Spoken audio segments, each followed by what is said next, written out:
Life is full of moments. Think about all of the moments that you've had in your life. Think about the big moments that you've had. Maybe bringing somebody into the world, a mom or a parent or a child. Think about big moments that you've had. Inside of every moment that we've had lies the breath. The breath is within every moment. And within every breath, in every moment, there is an opportunity to reach, to stretch, to grow, to experience something new in our lives. The power of the breath.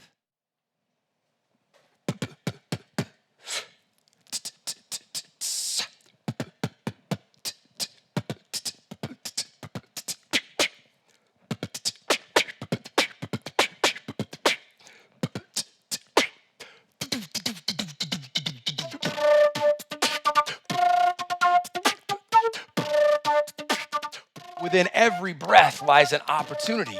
What are we doing with that opportunity? What are we doing with that breath? How are we breathing into life?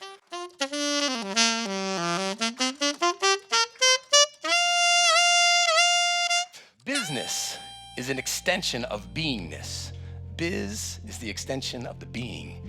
Before we are doing business, before we are doing anything, we are humans being. Human beings, not human doings. And so at the core of everything is the humanity. It's the heartbeat. It's the breath. It's the mindset. How we align our mind before we do whatever the thing is. And today I want to talk a little bit about how we can create flow so that you can rock your show. How you can create flow so that you can rock your show. And what I mean by that is I come from a performance background. My second home is the stage. I've been on stage over 5,000 times. I've been doing this for a couple of decades. I love the stage. It's a privilege every time I step on the platform. But your show is your life, and your life is your show. And there's a stage every single day. And when we can get into that mindset of flow, who likes flow? Yeah. Flow is that state of mind when things just kind of happen. It feels effortless and feels intuitive. It feels serendipitous, right? But the thing about flow is that it doesn't just magically happen. It's engineered. We consciously engineer, and it comes from within. As we heard a moment ago, it's about having the tools so that we can create that flow, so that we can catalyze that flow, so that we can engineer that flow, so that we can set up our life to flow. There's a couple of tools that we can do, because as our pre-game or our pre-show goes, the way we start our day determines largely how our day is going to go. By taking that time at the top of the day to get ourselves in tune. Has anybody ever been to a symphony? Let me see the hands. Symphony. Almost everybody. Anybody that didn't raise your hand, have you seen a symphony? Raise your hand. Okay.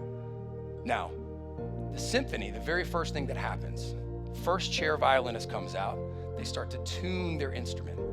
And what they're doing is they're tuning or retuning their instrument and getting to A440, 440 cycles per second.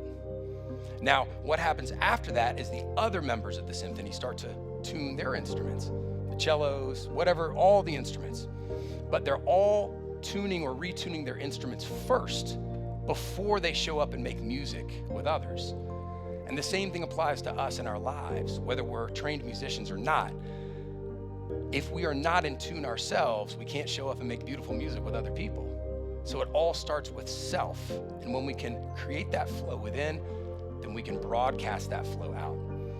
Now, there's 3 elements inside of this flow state, to get into this flow state and engineer this flow so that you can rock your show. And the first one is flip the switch. Everybody say, flip the switch. Now, if you can add a snap to it, say, flip the switch. So flipping the switch is the first step.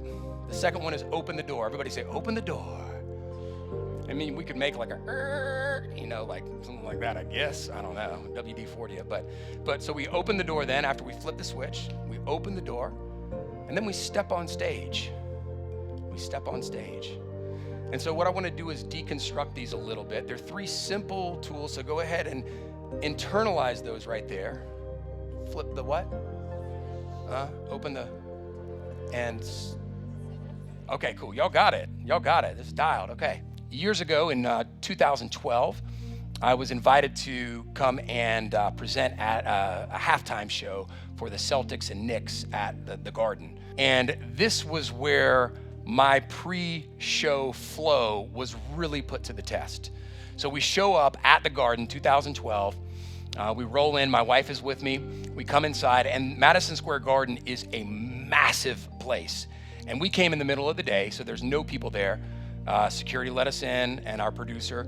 And so we were there for sound check and to just kind of, get the ropes and get all the technical stuff taken care of. But we walk into the Garden, and it's huge. And when it's empty, it's even bigger.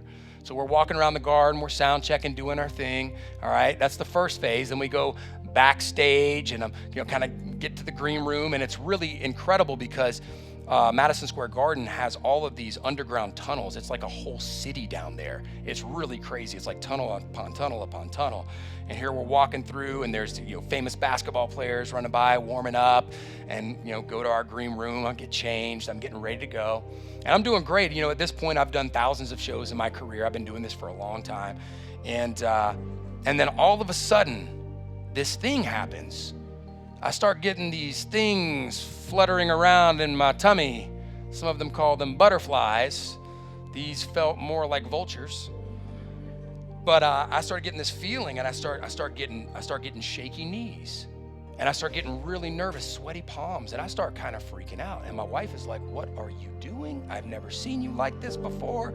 And I was like, "I don't know. I'm nervous. I'm scared." And I had this physiological response to a thought that was going on in my head. And the thought that was going on in my head is, "Why are you here? You're not good enough to be here. You're not talented enough to be here. What makes you think you can go out and rock the halftime show? Nobody cares about you. Who are you anyway?" Imposter syndrome on a loop inside my head. Imposter syndrome, over and over and over and over and over. Snap. Finally, my wife smacked me in the face. I'm just kidding, she didn't.